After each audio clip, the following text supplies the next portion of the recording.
नमस्कार विद्यार्थियों, आज 12 मार्च है और आज इंटरमीडिएट अंग्रेज़ी का पेपर हुआ है। मेरे हाथ में 316 HZ सेट है। इसका हम सॉल्यूशन जानने वाले हैं। तो चलिए प्रारंभ करते हैं। सेक्शन ए की बात करते हैं, रीडिंग सेक्शन है। चलिए बात करते हैं। पहला क्वेश्चन इसमें जो दिया गया है वो पैसेज है। पहला क्वेश्चन है, why is early rising better than rising late. सुबह जल्दी उठना देर उठने से क्यों अधिक अच्छा है। अब इसमें आपका आंसर होगा यहाँ से शुरुआत से, early rising leads to health and happiness. The man who rises late can have little rest in the course of the day. Anyone who lies in bed late is compelled to work till a late hour in the evening. He has to go without the evening exercise, which is so necessary for his health. In spite of all his efforts, his work will not produce as good result as that of the early riser. यहाँ तक पहला answer होगा। दूसरा question है, why do some thinkers burn the midnight oil? कुछ विचारक देर रात तक क्यों काम करते हैं। इसका आंसर होगा, several great thinkers say that they can write best only when they burn the midnight oil. अनेक महान थिंकर्स कहते हैं कि जब वे देर रात तक काम करते हैं वे सबसे अधिक अच्छा लिख पाते हैं। तीसरा क्वेश्चन है, what is the disadvantage of working at midnight. आधी रात को काम करने की क्या हानियां हैं, क्या नुकसान है। तो इसका आंसर होगा, it is true to say that few men have a clear brain at midnight when the body needs rest and sleep. Those who work at that time soon ruin their health. चौथा question है, what are the possible advantages of both morning hours and midnight hours? इसमें पूछा गया है कि सुबह के समय और रात के समय के संभव लाभ क्या हो सकते हैं। ये पैसेज में आप देखकर आंसर सेट कर सकते हैं। चलिए बात करते हैं ई क्वेश्चन की। ई में पहला है, which word in the passage is opposite of noisy. Passage में नोइजी वर्ड का विलोम शब्द कौन सा है। नोइजी होता है शोरगुल वाला, शोर शराबे वाला। इसमें वर्ड दे रखा है क्वाइट, जो कि नोइजी का अपोजिट है। क्वाइट का मतलब होता है शांत। सेकंड क्वेश्चन है, what do you mean by burning midnight oil. Burning midnight oil से क्या तात्पर्य है। बर्निंग मिडनाइट ऑयल एक इडियम है, मुहावरा है। इसका सही अर्थ होता है work late into the night, रात में देर रात तक काम करना। तीसरा क्वेश्चन है, what is the सिनोनियम of ruin. Ruin का पर्यायवाची शब्द क्या होता है। इसके लिए डिस्ट्रॉय वर्ड सटीक सिनोनियम रहेगा। सेक्शन बी की बात करते हैं, राइटिंग सेक्शन है। Write an article on any one of the following topics in about 100 or 150 words. पहला आर्टिकल लिखने के लिए पूछा है। पहला आर्टिकल है, India's performance at the Olympic games. Olympic खेलों में इंडिया का प्रदर्शन, भारत का प्रदर्शन कैसा था। बी, टेररिज्म, आतंकवाद, ए थ्रेट टू मैनकाइंड, मानवता के लिए खतरा। सी है, how to live a long healthy life, एक लंबा स्वस्थ जीवन कैसे जिएं। तीसरा क्वेश्चन है, write a letter to the editor of a local newspaper about the cleanliness of your city, village और टाउन। अपने टाउन, विलेज या शहर की सफाई के बारे में अखबार के संपादक, लोकल अखबार के संपादक को पत्र लिखना है। या write a letter to the district magistrate of your district requesting him her to tackle the grim flood situation in your city, town, village. अपने शहर, टाउन, विलेज में बाढ़ की गंभीर समस्या को संभालने के लिए, हल करने के लिए डिस्ट्रिक्ट मजिस्ट्रेट को, जिलाधिकारी को पत्र लिखना है। सेक्शन सी है, ग्रामर सेक्शन है। Choose the correct option to answer the following questions.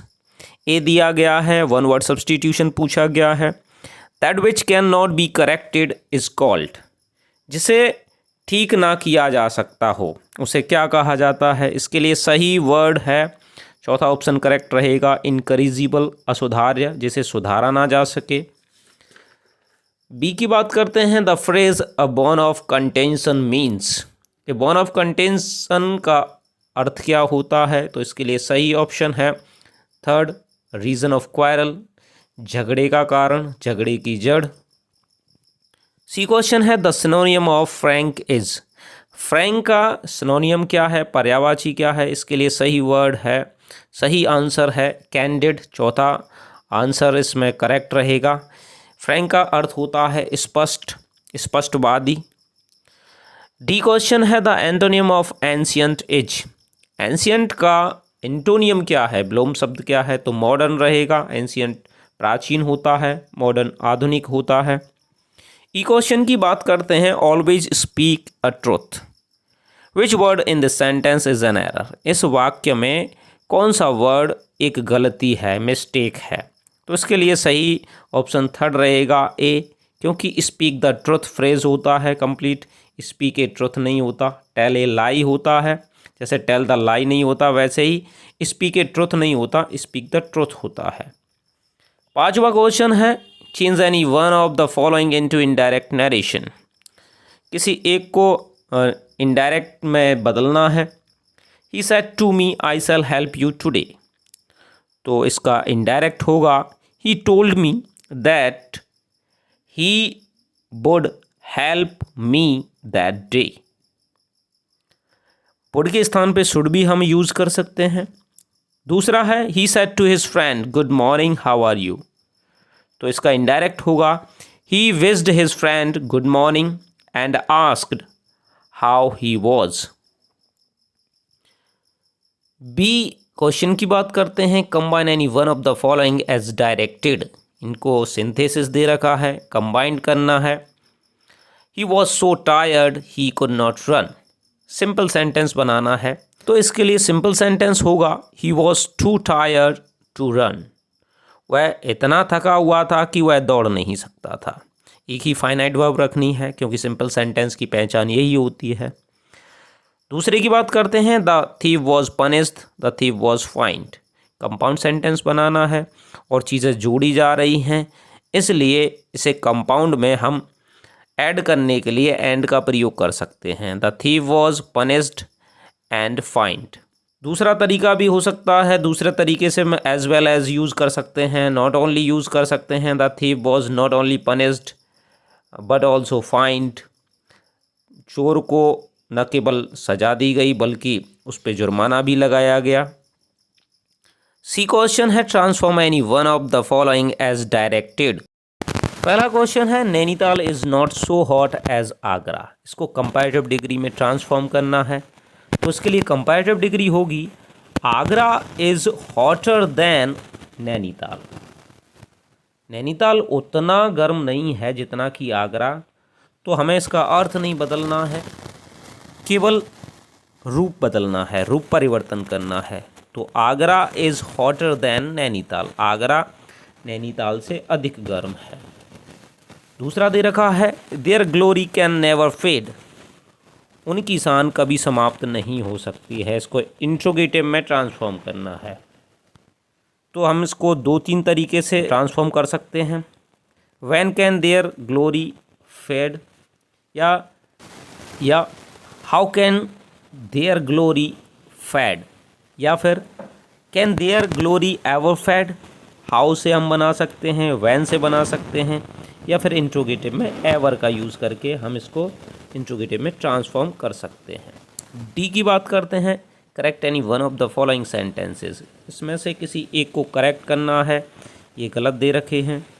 Death is preferable than dishonour, अब प्रीफरेबल के साथ देन का प्रयोग नहीं होता है, टू का प्रयोग होता है, तो इसे करेक्ट करने के लिए हमें करना होगा, death is preferable to dishonour, than के स्थान पे टू लगाना होगा। दूसरा है, if he will come I shall go with him, यदि वह आएगा तो मैं उसके साथ जाऊंगा।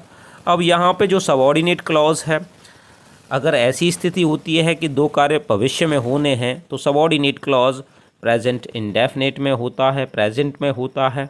तो सही सेंटेंस होगा इसके लिए, if he comes I shall go with him, यदि वह आएगा तो मैं उसके साथ जाऊंगा।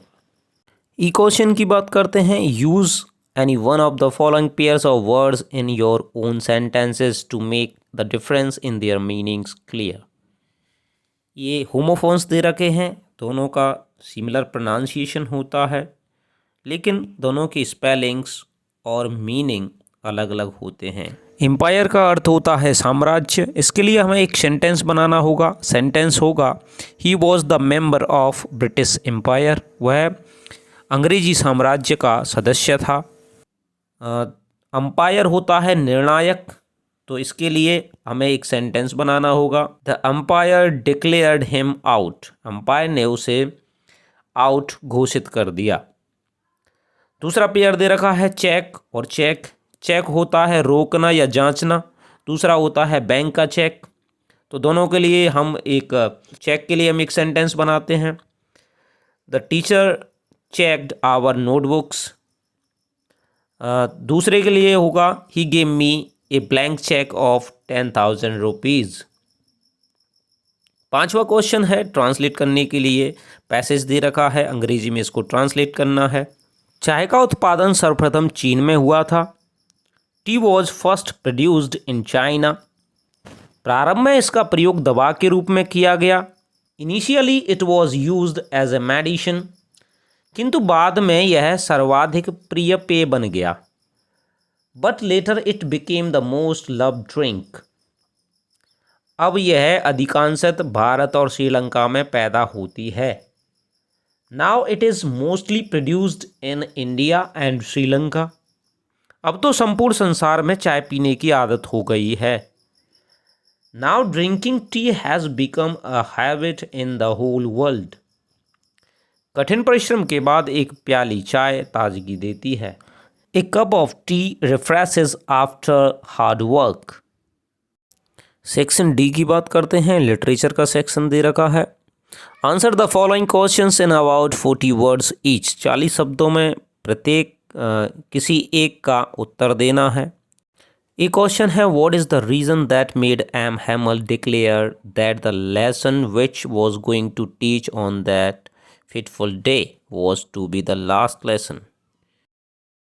क्या कारण था कि एम हैमल ने जो पाठ उस दिन पढ़ाया जा रहा था उसे अंतिम पाठ बताया। या इसके अलावा तुम दूसरा क्वेश्चन कर सकते हो who was the red trap seller. Red trap seller कौन था? चूहेदानी विक्रेता कौन था? How did he make red traps, वह चूहेदानी कैसे बनाता था। बी क्वेश्चन है what was the meaning of garbage for children. बच्चों के लिए कूड़े का क्या महत्व था। What did they find in it, उन्होंने उसमें क्या प्राप्त किया या उन्हें उसमें क्या मिलता था। या फिर what did the instructor do to train Douglas, प्रशिक्षक ने डगलस को प्रशिक्षित करने के लिए क्या किया। आठवां क्वेश्चन है answer any one of the following in about 80 words. लगभग 80 शब्दों में उत्तर देना है। On what ground did the English owners of Indigo plantation, किस आधार पर नील की खेती के लिए अंग्रेजी मालिकों ने बटाईदारों से मुआवजा मांगा था। बी क्वेश्चन है mention the hazards of working in the glass bangle industry, चूड़ी बनाने वाले उद्योगों में काम करने के खतरों का वर्णन करना है, उल्लेख करना है। नौवां क्वेश्चन है read the following extract carefully and answer the questions that follow. ये पैसेज दे रखा है, स्टेंजा दे रखा है, ये स्टेंजा दे रखा है पोयम का, और ये स्टेंजा पे बेस्ड क्वेश्चन पूछे गए हैं। एक क्वेश्चन है what lesson does the earth teach अस, हमें पृथ्वी क्या पाठ पढ़ाती है, क्या सबक सिखाती है। तो इसके लिए आंसर होगा द अर्थ टीच अस। यहाँ हमें प्रेजेंट इंडेफिनिट बनाना होगा क्योंकि क्वेश्चन भी प्रेजेंट इंडेफिनिट में पूछा गया है, इसलिए कैन को हटाना होगा। The earth teach us that everything seems dead which proves to be alive later. B question होगा what remains alive when everything seems to be dead, क्या चीज़ जीवित रहती है जब सब कुछ मृत दिखाई देता है या पड़ता है, प्रतीत होता है? तो आंसर होगा the earth is always alive even when everything seems to be dead. पृथ्वी हमेशा जीवित दिखाई देती है जब सब कुछ मृत दिखाई देता है।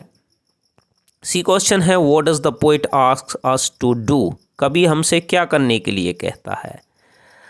The poet asks us to count up to 12 and keep quite.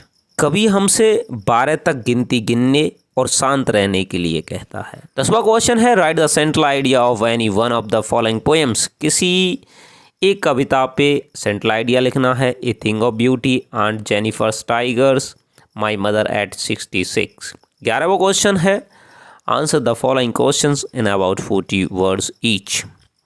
What did doctor Sadao do to ensure the safe exit of the American soldier. American सैनिक के सुरक्षित निकासी सुनिश्चित करने के लिए डॉक्टर सदायो ने क्या किया? या चॉइस दे रखी है describe the environment of Antarctica. Antarctica के पर्यावरण का वर्णन करना है। बी क्वेश्चन है what was the third level क्या था? तीसरा स्तर क्या था? वेयर वॉज इट सिचुएटेड, यह कहाँ स्थित था? या फिर चॉइस दे रखी है what was the astrologers prediction about the tiger Kings death. Tiger king की मृत्यु के बारे में ज्योतिषी की क्या भविष्यवाणी थी? 12वां क्वेश्चन है answer any one of the following questions in about 80 words. लगभग 80 शब्दों में किसी एक प्रश्न का उत्तर देना है। How is the study of Antarctica useful to us. Antarctica का अध्ययन हमारे लिए कैसे उपयोगी है? बी क्वेश्चन है who is Mister Lamb. Mister Lamb कौन है? What type of garden does he have. उनके पास किस प्रकार का बगीचा है, बाग है? तो ये था आपका पेपर 316 HZ।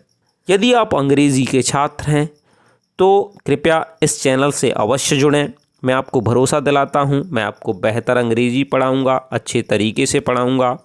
धन्यवाद।